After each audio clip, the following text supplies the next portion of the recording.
추석 아침이었죠.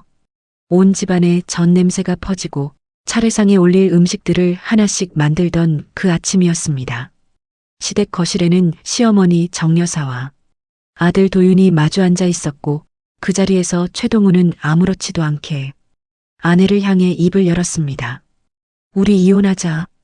도윤이도 대학 갔고 이제 각자 인생 살자고. 그 말이 떨어지는 순간 거실 안의 공기가 얼어붙더군요. 정 여사는 숟가락을 내려놓았고 도윤은 아버지를 멍하니 바라봤죠. 그러나 서지안, 그녀는 달랐습니다. 주방 앞치마를 두른 채 서 있던 그녀의 두 눈은 천천히 그리고 단단하게 가라앉았고 아무도 예상하지 못한 말이 그녀의 입에서 흘러나왔습니다. 그래, 이혼하자. 대신 넌 빈몸으로 나가야 할 거야. 동우는 비웃었죠. 뭘 믿고 저러나 싶었던 겁니다. 가진 것도 돈도 직업도 없는 아내가 빈몸 운운한다고 생각했던 거였으니까요. 그런데 지안이 가방에서 꺼낸 건 낡은 노란 봉투 하나였습니다. 그 봉투가 테이블 위에 놓여지는 순간 남편의 얼굴빛이 서서히 변하기 시작했습니다. 수년간 숨죽이며 모아온 것들, 그 모든 것이 그 봉투 안에 들어 있었죠. 그 노란 봉투 안에는 무엇이 들어 있었을까요? 동훈이 그토록 창백해진 이유는 무엇이었을까요? 5년간 숨죽이며 모아온 것들, 불륜 사진과 횡령 장부가 가득했습니다. 지아는 그 모든 것을 혼자서 조용히 그리고 5년의 시간 동안 준비해온 거였습니다. 이 이야기는 5년 전으로 거슬러 올라갑니다. 5년 전 봄 서지아는 분당의 아파트에서 살림을 하고 있었습니다. 남편 최동훈의 시행사가 막 궤도에 오르던 시절이었죠. 아들 도윤은 아직 고등학생이었지만 집안에는 늘 경제적 여유의 분위기가 흘러나왔습니다. 지아는 매일 새벽같이 일어나 도시락을 싸고 남편의 출근 전에 셔츠를 다려놓는 걸 당연한 일과로 여기고 있었지요. 남편이 성공했다는 소문이 돌 때마다 주변 사람들은 지안을 부러워했지만 지안만큼은 그 칭찬이 공허하게 들렸습니다. 남편의 눈빛이 달라지고 있다는 걸 지안은 이미 느끼고 있었던 겁니다. 퇴근이 늦어지는 날이 잦아지고 주말이면 갑자기 출장이 생기더니 저녁 식사 때 폰을 뒤집어 놓는 일이 반복되기 시작하더군요. 아직 증거가 없었기에 침묵했고 집안을 지키는 것이 자신의 역할이라 믿으며 하루하루를 버텨내고 있었던 겁니다. 그날은 우연이었죠. 도윤의 학교 상담이 취소돼 일찍 귀가하던 날이었습니다. 남편이 자주 언급하던 청담동 식당 근처를 지나다 유리창 너머 테이블 하나가 지안의 걸음을 멈추게 했습니다. 남편이더군요. 단정하게 차려입은 40대 초반 여자와 와인잔을 기울이고 있었죠. 그 여자가 남편의 손 위에 손을 얹는 장면이 천천히, 너무나 천천히 눈 안으로 들어왔습니다. 지아는 식당 문을 열지 않았죠. 그냥 조용히 돌아서서 버스 정류장 벤치에 한참을 앉아 있었습니다.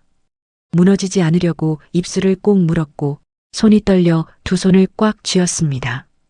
그날 저녁 동우는 출장이 길었다고 했고 지아는 밥을 차려줬죠. 아무 말도 하지 않았습니다.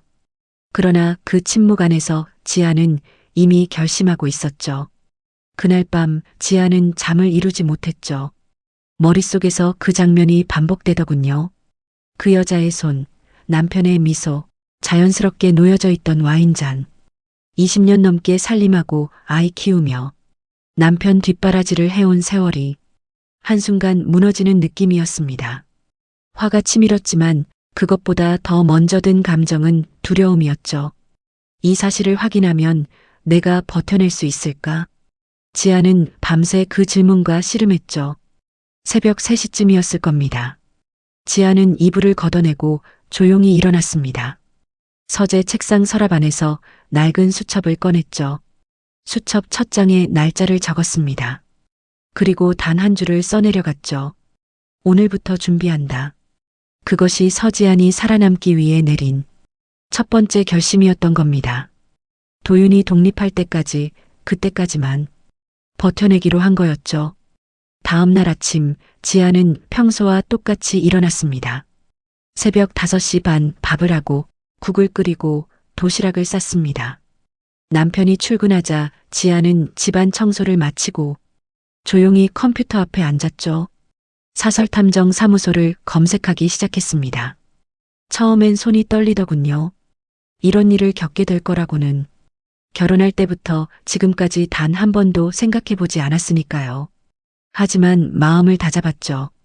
감정으로 움직이면 진다는 걸 이미 알고 있었던 겁니다.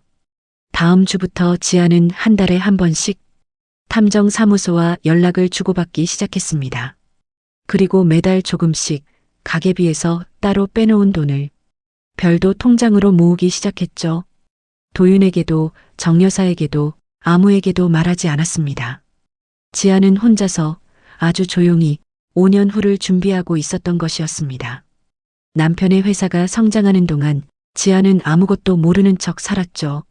시어머니 생신상을 차렸고 명절마다 혼자서 차례를 지냈으며 동문의 거래처 사람들에게 환하게 웃어 보이는 아내였습니다. 그 웃음 뒤에 얼마나 많은 것들이 쌓이고 있었는지 아무도 알 수 없었을 겁니다. 탐정이 보내온 사진들이 하나씩 늘어만 갔죠. 청담동 파인다이닝, 판교의 고급 오피스텔 지하 주차장, 바닷가 호텔에서 찍힌 두 사람의 사진들이었습니다. 그 사진을 확인할 때마다 지아는 아무도 없는 화장실에서 울었습니다. 그리고 사진을 인화해 노란 봉투에 넣었습니다. 봉투가 점점 두꺼워질수록 지안의 눈빛은 점점 차분해져 갔죠.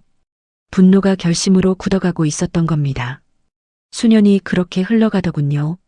5년간 지안이 발견한 건 사진만이 아니었습니다.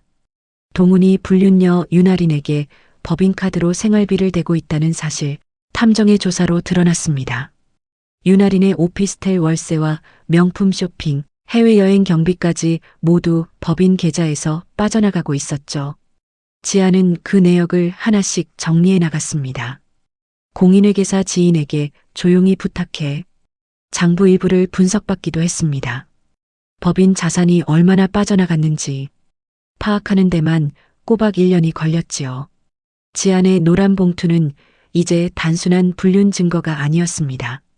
횡령을 입증할 장부 사본, 법인카드 사용 내역, 오피스텔 임대차 계약서 사본까지 빼곡하게 채워져 있었습니다. 남편은 그 사이에도 지안에게 가끔 다정한 척을 했죠. 지안은 그때마다 속으로만 삭혔습니다. 때가 아직 아니라는 걸 누구보다 잘 알고 있었으니까요. 아들이 독립할 그날까지 딱 그때까지만 버티기로 했죠. 그 무렵 도윤은 수능을 치르고 서울 안의 대학에 합격했습니다. 지아는 그날 밤 혼자서 소주 한 병을 마셨죠. 기쁨인지 눈물인지 모를 감정이었습니다. 이제 반쪽은 다 됐구나. 도윤이 캠퍼스 기숙사로 들어가는 날 아침, 지아는 평소와 다름없이 짐을 챙겨줬습니다. 아들이 차에 오르면서 뒤를 돌아봤죠. 엄마, 아빠가 요즘 이상해. 엄마 좀 챙겨줘? 지아는 웃었습니다. 괜찮아. 엄마는 항상 괜찮아. 그 말을 하면서 지아는 이미 다음 단계를 생각하고 있었습니다. 도윤이 학교에 안착하면 그 다음은 변호사를 만날 차례였습니다. 5년간 모아온 봉투를 들고 조용히 법의 문을 두드릴 때가 된 거였죠. 지아는 그날 밤 봉투를 다시 한번 확인했습니다. 사진, 장부, 카드 내역, 계약서, 빠진 것은 없었습니다. 그런데 동훈이 먼저 움직였습니다. 도윤이 기숙사에 들어간 지 채 한 달도 안 됐을 때였습니다. 남편이 퇴근하며 툭 던진 말이 있었죠. 올 추석엔 엄마 집에서 보내자. 가족들 다 오니까. 지아는 네 하고 답했습니다. 하지만 속으로는 모든 걸 감지하고 있었습니다. 동훈의 태도가 며칠 전부터 바뀌어 있었죠. 지안을 보는 눈에서 미안함도 배려도 사라진 상태였습니다. 마치 결말을 이미 정해놓은 사람 같았습니다. 추석에 뭔가를 말하려 한다. 지아는 직감했지요. 그래서 이틀 전에 먼저 변호사를 만났습니다. 노란 봉투를 건네며 조용히 말했죠. 추석 당일 제가 연락드리면 바로 가압류 서류를 넣어주세요. 변호사는 서류를 훑어보다 멈칫하더군요. 이 모든 증거는 완벽합니다.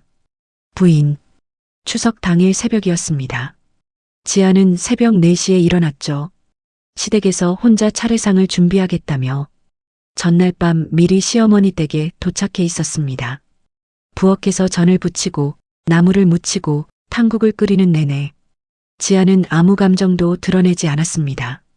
그저 묵묵히 손만 움직였죠. 남편은 아침 8시쯤 도착해 밥상을 보고 별말 없이 앉았습니다. 정 여사는 소파에서 뉴스를 보고 있었고 도윤은 방에서 자고 있었습니다. 오전 10시 차례를 지냈습니다. 남편 형제들이 하나 둘 들어오면서 거실이 채워지기 시작했죠. 그때까지 지아는 웃는 얼굴이었습니다. 도윤도 이제 일어나 거실로 나와 있었죠. 아무도 이날이 어떤 날이 될지 상상하지 못하고 있었습니다. 차례가 끝나고 음식이 상에 오른 뒤였습니다. 모두가 자리에 앉아 젓가락을 들려던 그 순간 남편이 조용히 목을 가다듬었더군요. 할 말이 있어. 거실이 조용해졌죠.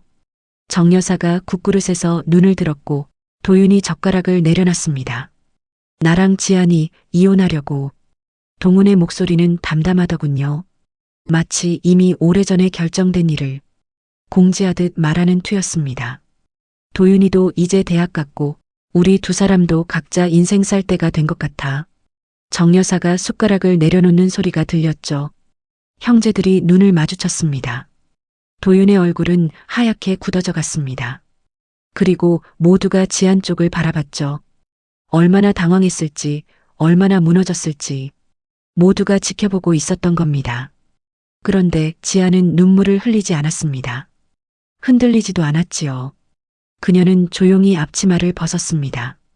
테이블 위에 가지런히 올려두고 가방을 들어 올렸죠. 거실에 있던 모든 사람이 숨을 죽이며 지안을 바라보더군요. 지안은 남편을 똑바로 보며 입을 열었습니다. 그래, 이혼하자. 한치의 흔들림도 없는 목소리였습니다. 대신 당신 빈몸으로 나가. 그 말과 함께 지안은 가방에서 노란 봉투를 꺼냈습니다. 봉투를 명절 음식이 가득 찬 명절 식탁 위에 조용히 내려놓았습니다. 남편의 눈이 봉투에 고정되었죠. 그의 입술 끝이 미세하게 떨리기 시작했죠. 정 여사가 저게 뭐야? 라고 낮게 중얼거렸고 도윤은 엄마의 얼굴을 멍하니 바라봤습니다. 지아는 아무 설명도 하지 않았습니다. 봉투를 남겨둔 채 현관을 향해 걸어갔습니다. 그 걸음이 얼마나 당당했는지 정 여사는 아무 말도 하지 못하더군요. 남편이 뒤에서 불렀죠. 야, 서지안. 그게 뭔데 그냥 가? 지아는 돌아보지 않았습니다. 현관문을 조용히 닫았습니다. 아파트 복도에 나온 지아는 등을 문에 기댔습니다. 눈을 감고 숨을 한번 들이쉬었습니다. 떨리지는 않았습니다. 그 순간 핸드폰을 꺼내 통화 버튼을 눌렀죠. 변호사님, 지금 바로 서류 넣어주세요. 그 한 통의 전화가 5년간 숨죽여온 모든 것에 시작이 되는 순간이었습니다. 동훈이 봉투를 열어본 건 지안이 나간 직후였을 겁니다. 거실 안에 있던 사람들이 하나씩 고개를 들었고 정 여사가 봉투를 집어들었습니다. 서류들이 흘러나왔습니다. 사진, 장부 사본, 법인카드 내역서. 정 여사의 손이 멈췄죠. 동훈이 낚아채듯 봉투를 가져갔습니다. 안에 든 것들을 하나씩 확인하며 그의 얼굴이 점점 굳어갔습니다. 사진 속엔 동훈과 젊은 여자가 나란히 찍혀 있었죠. 파인다이닝, 레스토랑, 오피스텔 주차장, 해외 리조트까지 장소마다 날짜가 기록돼 있었습니다. 그 장부 사본에는 법인 계좌에서 빠져나간 생활비, 오피스텔 보증금 내역이 찍혀 있었고 장부를 분석한 공인회계사 의견서까지 첨부되어 있었습니다. 동훈은 뭐라 말을 꺼내야 할지 몰랐습니다. 도윤이 아버지를 바라보는 눈이 달라져 있었습니다. 형제들은 시선을 피하고 있었죠. 한편 지아는 그날 오후 5년 만에 처음으로 혼자만의 저녁을 먹었습니다. 작은 국밥집에 들어가 혼자 앉았습니다. 뚝배기 앞에서 숟가락을 들었을 때 눈물이 한 방울 흘렀습니다. 슬픔이 아니었습니다. 그것은 오랫동안 눌려있던 무언가가 마침내 풀리는 소리 같은 거였습니다. 20여 년의 결혼 생활이었죠. 가난한 친정에서 아버지가 쥐어준 쌈짓돈으로 동훈의 사업 종잣돈을 마련해줬으며 밤낮 없이 살림하고 아이 키우며 그 회사가 지금의 자리까지 서는 걸 곁에서 지켜봤습니다. 그 모든 시간에 보상을 바란 건 아니었죠. 다만 배신만은 원하지 않았습니다. 지아는 국물을 한 모금 마시며 스스로에게 조용히 말했습니다. 잘 버텼어. 이제 시작이야. 동훈 측에서 연락이 온 건 추석 다음 날이었습니다. 동훈이 직접 전화를 했죠. 야, 그 서류가 다 뭐야? 그냥 우리끼리 조용히 해결하면 되잖아. 지아는 짧게 대답했습니다. 변호사 통해 말해. 전화를 끊었습니다. 이틀 뒤에는 정 여사가 직접 찾아왔습니다. 현관 앞에서 눈물을 흘리더군요. 내 아들이 잘못했어. 그래도 지아나. 동훈이가 빈털털이 되면 우리 집안이 어떻게 되냐? 그냥 적당히 받고 조용히 마무리하자. 지아는 정 여사를 바라봤습니다. 5년 동안 참아오며 얼마나 많은 말을 삼켰는지를 떠오르더군요. 차례상을 혼자 차리던 새벽들, 시댁 식구들 앞에서 혼자 웃던 날들, 명절마다 홀로 음식을 담고 정리한 뒤 주방에서 울었던 기억들이 떠올랐죠. 지아는 조용히 문을 닫았습니다. 그로부터 사흘 뒤 동훈 회사의 법인 계좌와 부동산에 대한 가압류가 공식적으로 접수됐습니다.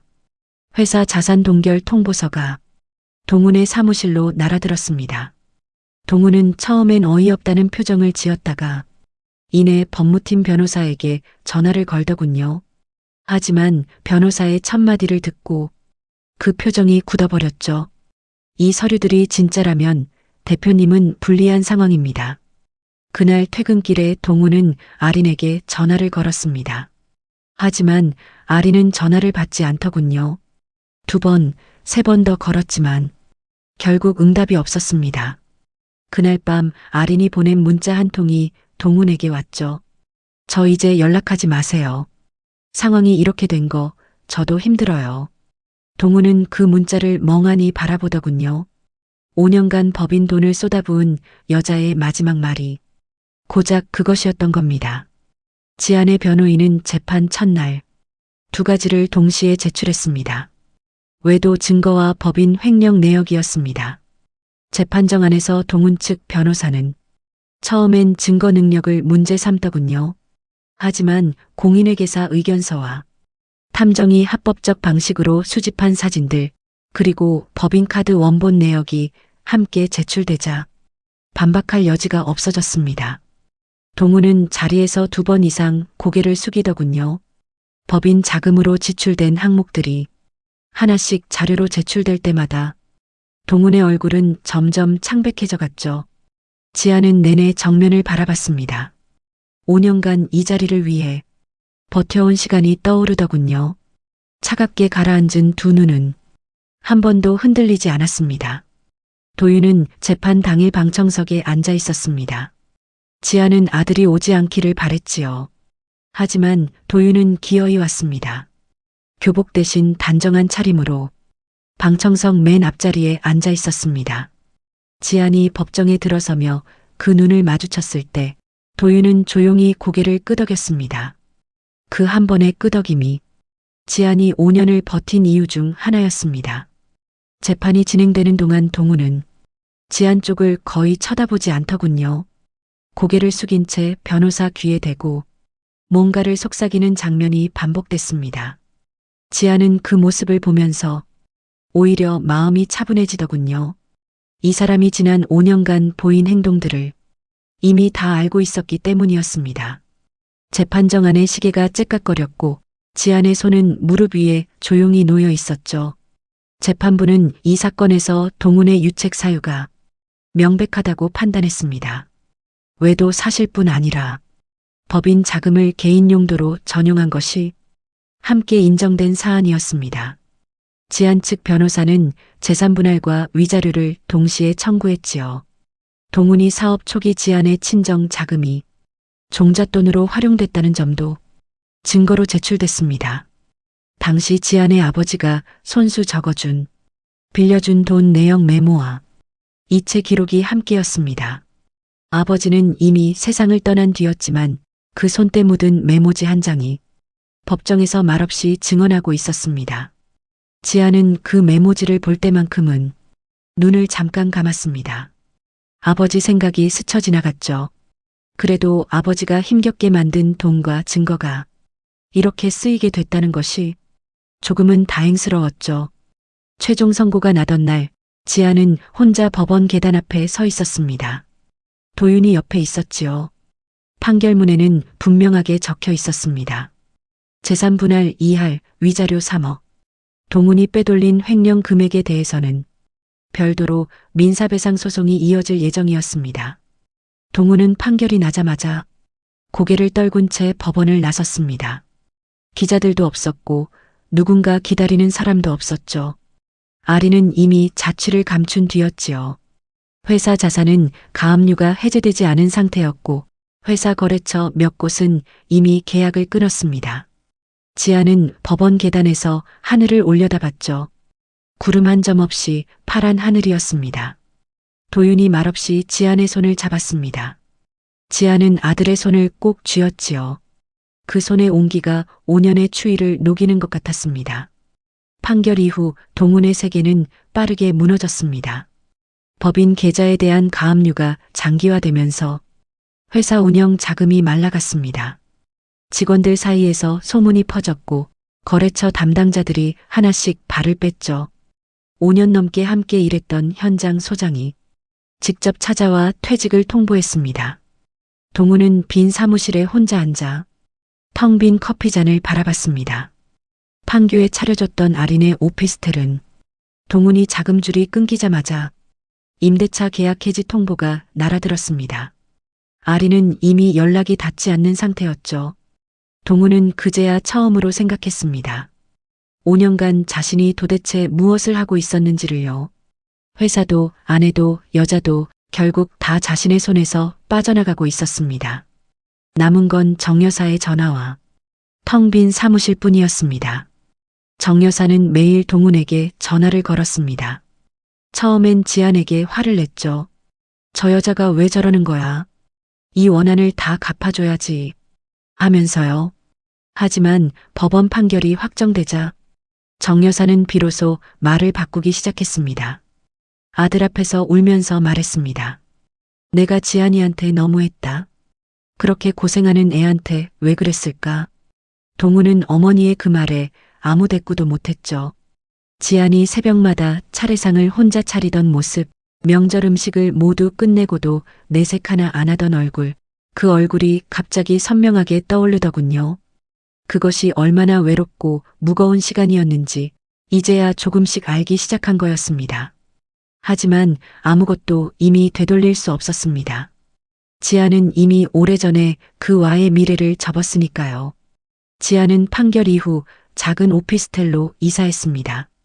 분당의 넓은 아파트를 나오면서 가져온 건 옷가지 몇 벌과 오래된 사진 앨범 하나뿐이었습니다.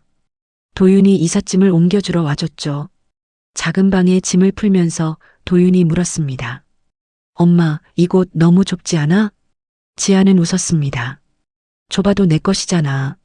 그 한마디에 도윤은 말을 잇지 못했습니다. 지아는 창문을 열었습니다. 바깥에서 가을바람이 들어왔습니다. 오피스텔 맞은편에는 작은 카페가 하나 있었죠. 창문에 임대 안내문이 붙어 있더군요. 지안이 그걸 바라보는 눈빛이 달라지고 있었습니다. 오래전부터 혼자서 꿈꿔왔던 것, 이제는 그게 가능해질지도 모른다는 생각이 처음으로 가슴 안에 들어왔습니다. 며칠 뒤 지아는 그 임대 카페를 계약했습니다. 재산 분할로 받은 돈 중 일부를 사용했죠. 보증금과 첫 달 운영비는 넉넉하지 않았지만 이번만큼은 아무에게도 허락을 구하지 않아도 됐죠. 혼자서 인테리어를 고르고 메뉴판을 만들고 간판 글씨체를 골랐습니다. 도윤이 주말에 와서 도와줬습니다. 엄마, 카페 이름은 뭐로 해? 잠시 생각하다 지안이 말했습니다. 카페 지안. 도윤이 웃었더군요. 그거 좋다. 지안은 처음으로 자기 이름이 부끄럽지 않다는 걸 느꼈습니다. 50년을 살면서 누군가의 아내, 누군가의 며느리, 누군가의 엄마로만 불려왔는데 이제는 그냥 서지안으로 살아도 된다는 것, 그 사실이 이렇게 따뜻하게 다가올 줄은 몰랐습니다. 카페 지안이 문을 연 건 판결 이후 석 달 만이었습니다. 아담한 20평짜리 공간이었지요. 창가에는 아버지 생각이 나는 화분 하나를 뒀고 벽에는 도윤이 찍어준 사진들을 걸었죠. 첫날 손님은 딱 3명이었습니다. 지안은 개의치 않았습니다. 5년간 증거를 모으고 버티며 살아온 사람이 3명이라는 숫자 앞에 흔들릴 리가 없었습니다. 도윤이 수업을 마치고 와 카운터에 앉아 숙제를 하는 동안 지안은 커피를 내렸죠. 그 장면이 너무 평범하고 너무 좋더군요. 명절 차례상 홀로 차리던 새벽과 시댁 사람들 앞에서 억지로 웃던 날들을 생각하면 이 평범함이 얼마나 값진 것인지를 지안은 누구보다 잘 알고 있었습니다. 문 밖으로 가을 햇살이 들어왔습니다. 카페가 조금씩 자리를 잡아갈 무렵 한 달 만에 단골이 몇 명 생겼습니다. 동네에서 걸어오는 어르신 2분, 근처 회사에 다니는 30대 여성, 매일 오전 아메리카노 한 잔을 마시는 조용한 남자. 그분들의 이름을 기억하고 부르기 시작했습니다. 어느 날 그 단골 여성이 지안에게 조용히 물었습니다. 사장님, 전에 어떤 일 하셨어요? 뭔가 되게 단단해 보이셔서요. 지안은 잠깐 웃었습니다. 집에 있었어요. 오래. 그 대답이 전부였습니다. 하지만 그 말 안에 20년이 들어 있었죠. 아무도 그걸 알 수는 없었지만 지안 본인은 알고 있었습니다. 그날 저녁 지안은 카페 문을 닫고 아버지 화분 앞에 잠깐 앉았습니다. 아버지, 나 잘 지내고 있어요. 그 말이 입 밖으로 나오는 순간 눈물이 차올랐습니다. 동훈의 회사는 결국 부도 직전에 몰렸습니다. 주요 거래처 이탈과 자금 경색이 겹쳤지요. 동훈은 몇 가지 자산을 처분하며 버텼지만 횡령에 대한 민사소송이 시작되면서 더는 버티기 어려운 상황이 되었습니다. 어느 오후 동훈이 카페 지안 앞을 지나쳤다는 도윤의 말을 지안은 며칠 뒤에 들었습니다. 동훈이 카페 유리창 너머로 잠깐 안을 들여다봤다고 했습니다. 그리고 그냥 걸어갔다고 했죠. 지안은 그 말에 아무 감정도 없었습니다. 동정도 분노도 아니었죠. 그저 먼 이야기처럼 들렸습니다. 지안이 이 자리까지 오는 동안 얼마나 많은 밤이 있었는지를 동훈은 끝내 알지 못한 채 지나갔던 거였죠. 이제 지안에게 그 사람은 삶의 한 챕터가 끝난 이름일 뿐이었습니다. 가을이 깊어가던 어느 오후였습니다. 도윤이 친구 몇 명을 데리고 카페에 왔습니다. 여기 우리 엄마 카페야라고 소개하는 소리가 들렸죠. 지안은 음료를 내리면서 그 말이 귀에 들렸습니다. 우리 엄마 카페. 20년을 누군가 뒤에 서 있던 사람이 이제는 자기 공간의 주인이 된 거였죠. 도윤의 친구들이 커피 맛이 좋다고 하자 지안은 수줍게 웃었습니다. 50평생 시댁 눈치를 보느라 자신의 얼굴이 어떤지 거울조차 제대로 못 봤는데 지금 이 웃음은 어색하지 않았습니다. 진짜 웃음이었습니다. 도윤이 카운터 너머로 엄마를 바라보며 조용히 말했더군요. 엄마 잘됐다. 지안은 고개를 끄덕였습니다. 그 두 마디면 충분하더군요. 겨울이 오기 전 지안은 친정 어머니를 찾아갔습니다. 어머니는 이제 70이 넘어 작은 아파트에 혼자 살고 있었습니다. 딸이 오자 어머니는 김치찌개를 끓였습니다. 두 사람이 마주 앉아 밥을 먹는 동안 어머니가 먼저 말을 꺼냈습니다. 그래서 지금 어떠냐? 지안은 잠깐 생각하다 대답했습니다. 좋아요. 처음으로 좋아요.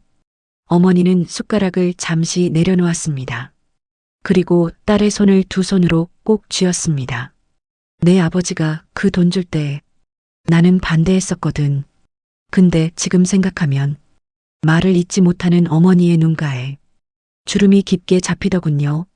지안이 조용히 말했습니다. 아버지가 주신 거 결국 다 쓰임이 있었어요.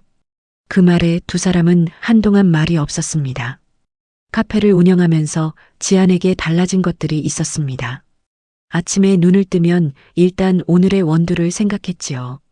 어떤 원두를 볶을지, 어떤 걸 내릴지를 고민하며 조용히 하루를 시작하는 루틴이 생겼죠.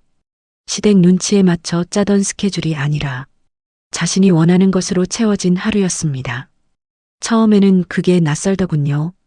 해도 되는 건지, 이래도 괜찮은 건지, 자꾸 누군가의 허락을 구하려는 버릇이 남아 있었죠. 하지만 시간이 지나면서 그 버릇도 옅어졌습니다.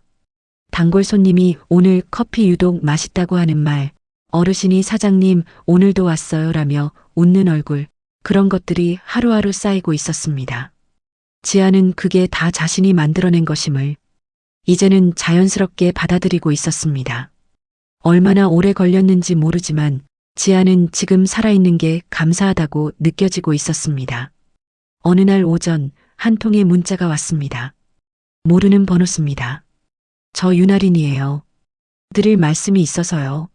지아는 한참을 바라봤습니다. 그리고 삭제했습니다. 윤아린이 무슨 말을 하고 싶었는지 짐작은 됐습니다. 동훈이 파산 직전이라는 소식을 도윤을 통해 들은 적이 있었으니까요. 윤아린이 지안에게 무언가를 바라거나 사과를 하거나 혹은 동훈 관련 정보를 건네려 했을 거였죠. 하지만 지안에게 그건 이미 닫힌 문이었습니다. 그 여자의 말을 들을 이유도 그 이름을 다시 생각할 이유도 없었습니다. 지안은 스마트폰을 카운터에 내려두고 원두를 가는 그라인더의 스위치를 눌렀습니다. 그라인더가 돌아가는 소리, 커피 가루가 떨어지는 냄새, 그 단순한 감각들이 오늘 하루를 채워주고 있었습니다. 카페 지안이 문을 연 지 석 달쯤 됐을 무렵 도윤이 어느 날 느닷없이 꽃 한 다발을 가져왔습니다. 무슨 날이야? 라고 물었더니 도윤이 씩 웃으며 말했습니다. 엄마 첫 사업 석 달 됐잖아. 지아는 꽃다발을 받아들고 한참을 바라봤습니다. 아무도 기억해 줄 것 같지 않은 나를 아들이 기억하고 있더군요. 꽃을 카운터 위 작은 화병에 꽂으면서 지아는 마음이 따뜻해지는 것을 느꼈습니다. 20살이 넘은 아들의 눈빛이 어린 시절 엄마와 꼭 붙어 다니던 아이의 눈빛으로 스쳐 지나갔습니다. 지아는 아들을 꼭 안아주었습니다. 그 등에서 20년의 무게가 조용히 내려앉는 것 같더군요. 5년간 숨죽이며 모아온 것들, 그 모든 시간이 결국 이 하루를 위한 것이었습니다. 지아는 카페 창문 너머 가을 하늘을 바라보며 이제 진짜 자신의 인생이 시작됐다는 걸 처음으로 온몸으로 느꼈습니다.